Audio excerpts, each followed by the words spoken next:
Hi guys, it's Miss Flaitez. All right, we're on our second part of battles and key events of World War II. Our last PowerPoint was the European front or the European theater, and now we're on the Pacific front or the Pacific theater.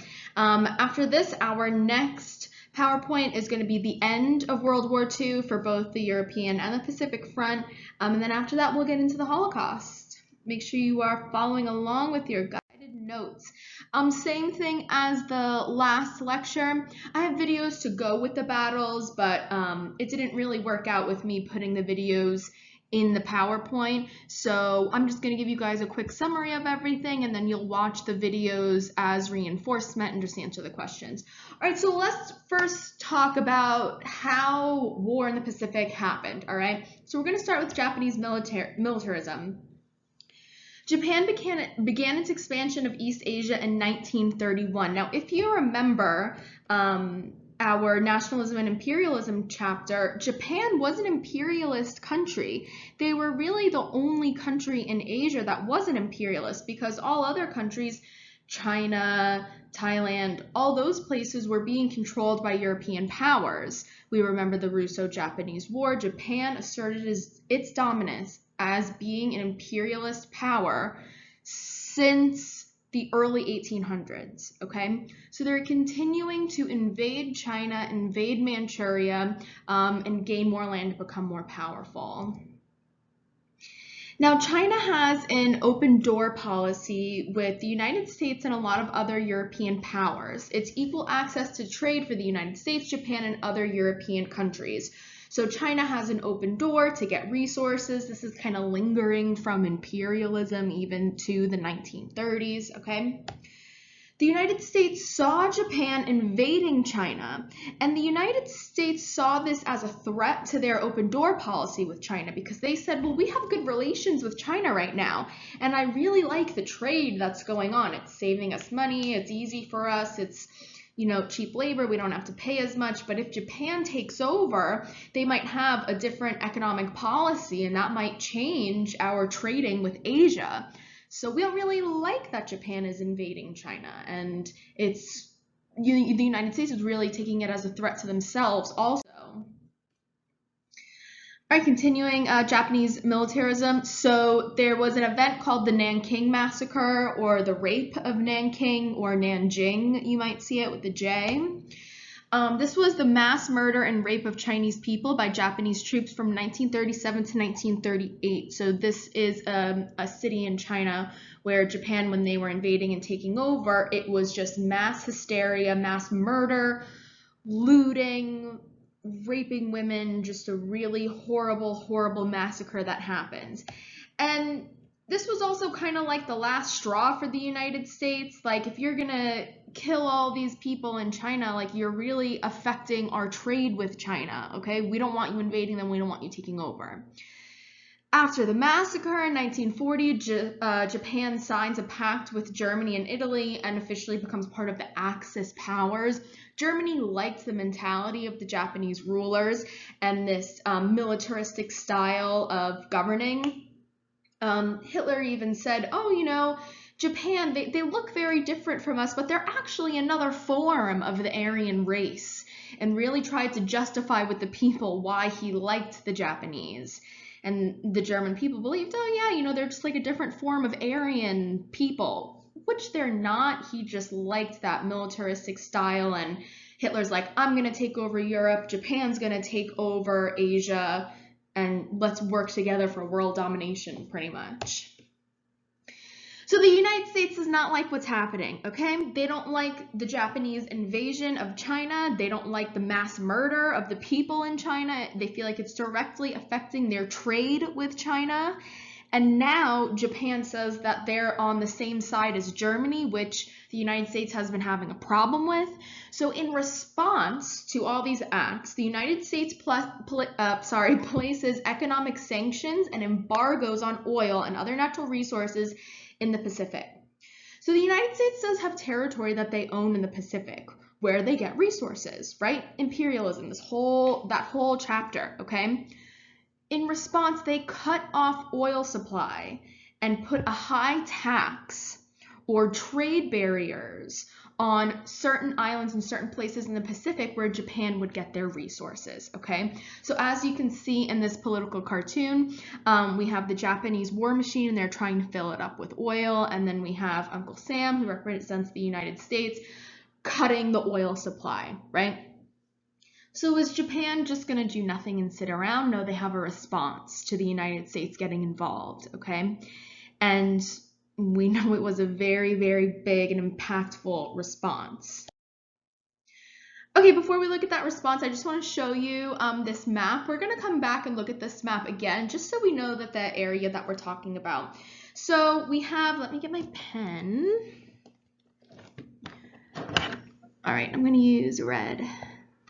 So we have Japan over here invading Manchuria, invading China.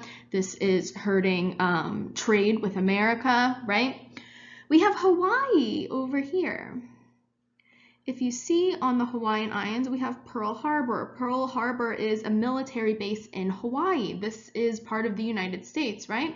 We know that the United States is this way, and we know that Europe is that way, right? But it's crazy to see. You think of Hawaii being really close to the United States. It's really right next to China and Japan, and it's really close to there. And just look at some of these islands. We're going to come back to some of these islands, and I'm going to talk about them today, okay? All right, so Pearl Harbor. This was December 7th, 1941. Japanese surprise attack on the United States in retaliation for cutting off their oil supply. So this was a surprise attack, and a lot of people don't really know the cause of Pearl Harbor, which is why I went into detail about Japanese imperialism, militarism, invasion of China, threatening the United States open door policy, the United States responding by cutting off Japanese oil supply in the Pacific, the Japanese responding by bombing Pearl Harbor, which was a military base in Hawaii, okay? 19 American ships sunk or they were damaged. More than 2,300 Americans were killed, and this is the official United States entering the war after this event. One of the video clips that I have for you to watch is from the movie Pearl Harbor that Ben Affleck is in. It's not the most historically accurate movie at all, but the battle scene that I'm gonna show you in the video clip, it shows the bombing of Pearl Harbor, and that's all pretty realistic, but there's just a lot of like love stories that don't even really need to be there. And another video clip, I have FDR making his famous speech after Pearl Harbor. You've probably heard this quote before. Yesterday, December 7th, 1941, a date which will live in infamy. I have the video for you guys to watch and answer some questions. You don't have to watch the whole video. I think I said just watch the first 2 minutes of it. And, you know, just being an American, it's really an impactful speech in a day that really changed our history, because the big thing to understand is all these battles and wars that we fought in, you know, besides the American Revolution, Civil War, really there hasn't been a lot that happens on U.S. soil. It usually happens in another country because we're far away from Asia and Europe, and all the battles usually happen there. So for something to happen like this on U.S. soil in modern times was a really big, horrible deal, right? We didn't really have something like that until 9/11. Okay, the United States, let's talk about them for a little bit. You're going to talk a lot about the United States when you do World War II next year in U.S. history, but this is world history. We have to talk about everybody. I just want to clarify a couple of things. So the United States enters the European theater technically in 1939, but remains neutral for 2 years. So in 1939 is when World War II in Europe starts. They remain neutral for 2 years, but had the Lend-Lease Act, right? The Lend-Lease Act, they were sending help to their allies in Europe, but then eventually they became involved, right? The United States enters the Pacific Theater in 1941 because of Pearl Harbor. The United States' official and direct involvement in the Pacific Theater is what led them to send troops to their allies in the European theater as well, okay? So Yes, they were involved in the war in Europe since 1939, but it was really only because of the Lend-Lease Act. They weren't directly fighting. They were trying to stay out of the war. But then as soon as Pearl Harbor was bombed, they're saying, all right, we're involved in this war. We're involved fully on the European side, and we're involved fully on the Pacific side as of 1941. That's when the United States officially enters. And like I said in the last video, once the United States enters, around 1941 in the European theater, that's when Hitler really starts losing. Okay, first real battle we're going to talk about is the Battle of Midway. Now you can see we have Hawaii over here where Pearl Harbor is, Japan obviously over here, and we have the islands of Midway. It was an air and sea battle, and Midway Island, it's between the two that are fighting. All right, Battle of Midway, June 4th, 1942. Japan targeted Midway to get the whole U.S. fleet to the island. I have a video about this also and some questions for you to answer. U.S. attacked Japanese on aircraft carriers, and it was successful. This was a win by the United States, and it was a really big turning point of the war in the Pacific because the United States was devastated by Pearl Harbor, and Japan really thought that that was just going to teach the United States a lesson and didn't expect the United States to come back in the way that they did. So this Battle of Midway was, no, Japan, we're not going to give up. We're going to come after you and we're going to win, which they did, okay?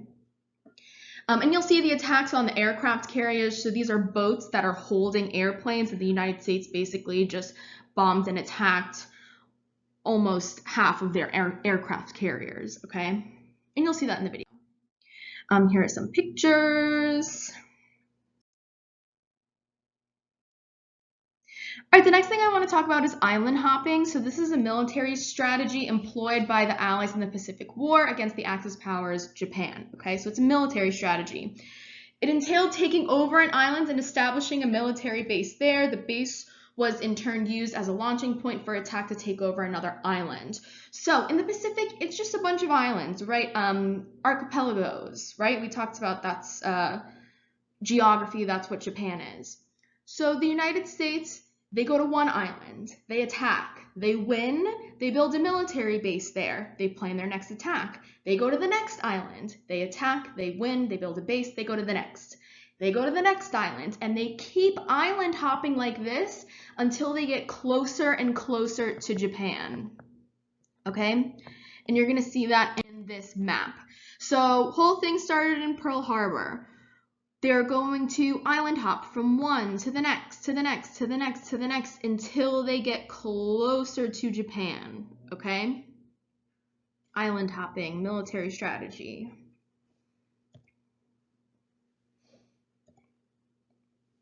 Okay. Sorry, I don't know why it wasn't going. Okay, the next is the Battle of Guadalcanal. I have a video for this also and questions for you to answer. This was from August of 1942 to February of 1943. Allies attacked Japanese air base on Solomon Islands. This is very close to Australia. And this is important because of the trade that would come out of Australia, and this was kind of like a middleman island. So to get control of this island was a big deal of these resources that are being cut off from one another, right? Battle turned into a savage struggle and ended with more than 24,000 dead. Now, in turn, this really isn't the bloodiest and most gruesome battle of the Pacific so far. All right, and lastly, we have the battles of Iwo Jima and Okinawa. This was from February to June of 1945. We're getting closer and closer to the end. Brutal fighting over small islands, getting closer and closer to Japan. Extremely high casualties on both sides. Now, Okinawa, this is the bloodiest battle of the Pacific.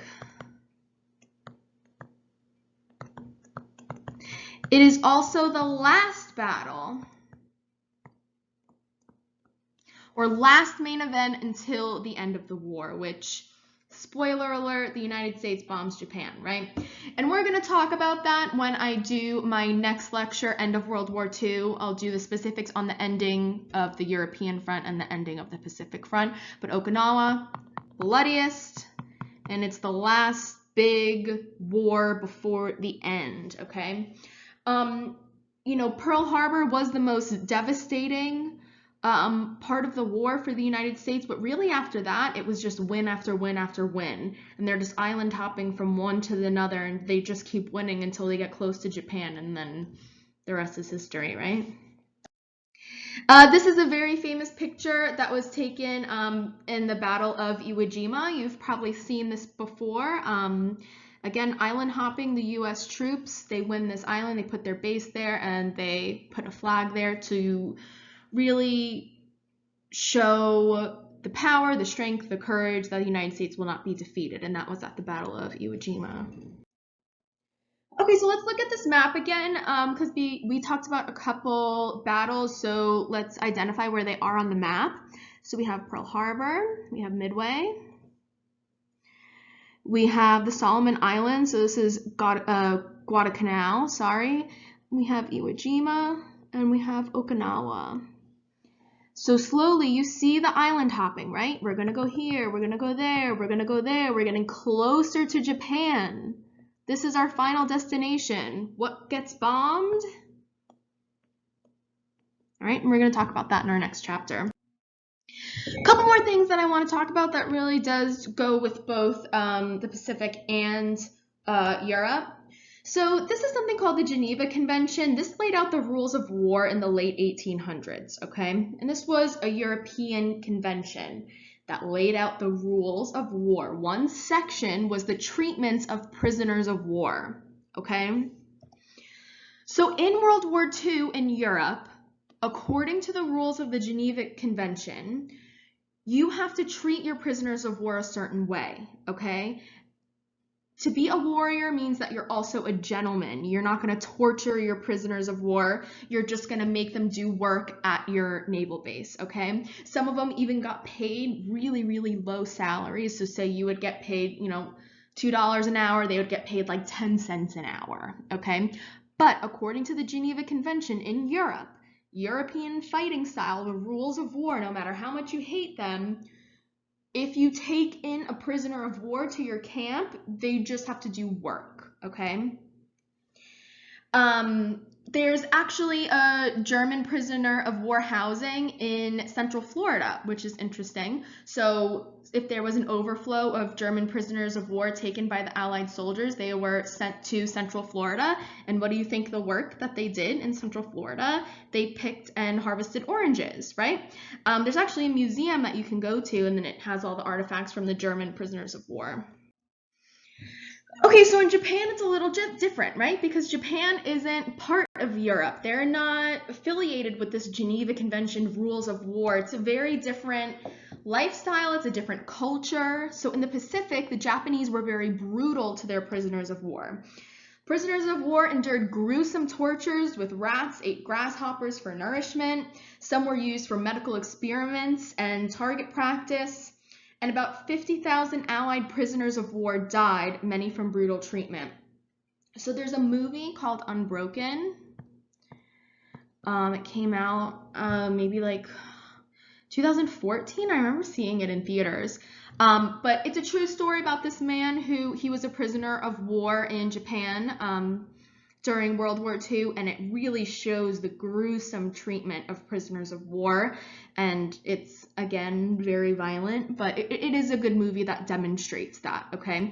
And this is, again, just a cultural difference. It doesn't mean that they're worse people, but it's a cultural difference. They don't have the same rules of war as Europeans do. So these United States soldiers that got shipped off to Europe or got shipped off to the Pacific were fighting very different wars, also in very different terrains, right? So this is why I want to talk about what it was like fighting in Japan versus fighting in Europe.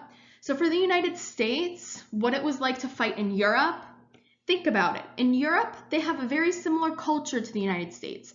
Similar religion, belief system, similar history, similar government, similar economics.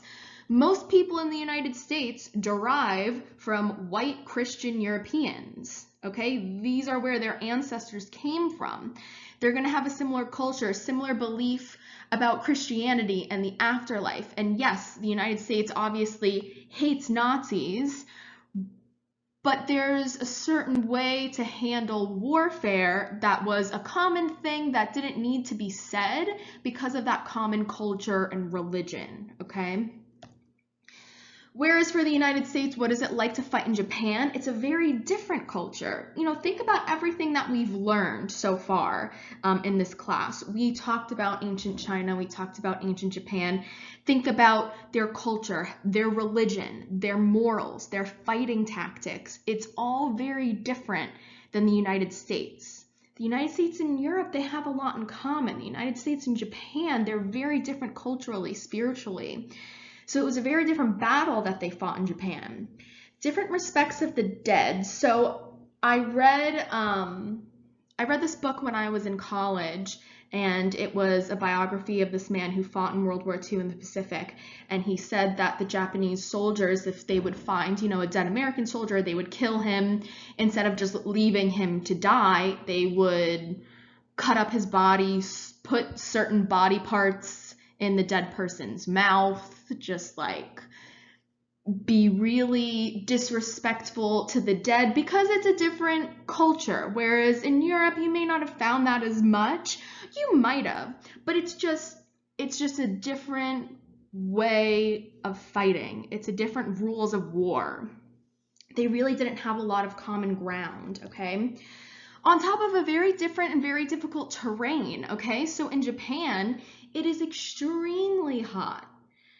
There are a lot of mountains. It's very different than what the United States is used to, okay? In that same book that I read, they said that it was so humid and hot and there were so many dead bodies everywhere that the stink and like the stench of the dead bodies rotting in the humidity with all these palm trees, and you're surrounded by ocean and there are just thousands of dead bodies around you all the time. In the book, he said that he felt like he could never get the smell of those humid, rotting dead bodies out of his skin. Like, even to this day, he says he could, take a shower and he still feels like it's seeped into his skin, okay? So again, my whole point is very different. This is something that you're also going to talk about a lot in U.S. history next year, but I just thought that I would bring it up because how can you not? So the United States had Japanese internment camps. The internment of Japanese Americans in the United States during World War II was the forced relocation and incarceration in concentration camps. About 120,000 people of Japanese ancestry, most of whom lived in the Pacific coast. So this is what happened. Pearl Harbor happened. The United States is traumatized. They feel like they can't trust anybody who's Japanese. It doesn't matter if they've been in America for hundreds of years. The Pacific coast, this is really California, okay, on the western coast, where close to Hawaii, close to Japan. So they took these Japanese Americans who really had nothing to do with the war and put them in concentration camps, okay? You wouldn't think of something like this happening in the United States, especially in the 1930s, 1940s. My grandparents were alive during this time. Your grandparents might have been alive during this time. It's hard to fathom. But it was really just out of fear, okay? I just wanted to bring this up, but you guys are going to talk about it a lot in U.S. history next year. And here are some pictures. So we see some signs. If you're of Japanese ancestry, you have to be relocated. They basically took them out of their houses and put them in these concentration camps. They didn't kill them, like the Holocaust, what was happening in Europe, but they basically just relocated them because people were afraid that they were a threat after what happened in Pearl Harbor, which is awful, horrible, horrible thing that the United States did, but it is something that, you need to be aware of. And just think of during this time period, you have these concentration camps in Japan, you have the prisoner of war camps in Europe, and then the prisoner of war camps in Japan where they're being tortured. And then on top of that, you have the Holocaust, okay? That's a whole nother thing that's going on all at the same time, right? All right, guys, that's all that I have for battles and events in the Pacific. Make sure you answer your video questions. All the videos are really good. They should be really informative. I hope you enjoyed this. My next PowerPoint is going to be the end of World War II for the Pacific, end of World War II for the European theater, and then we'll start talking about the Holocaust. Good job, guys.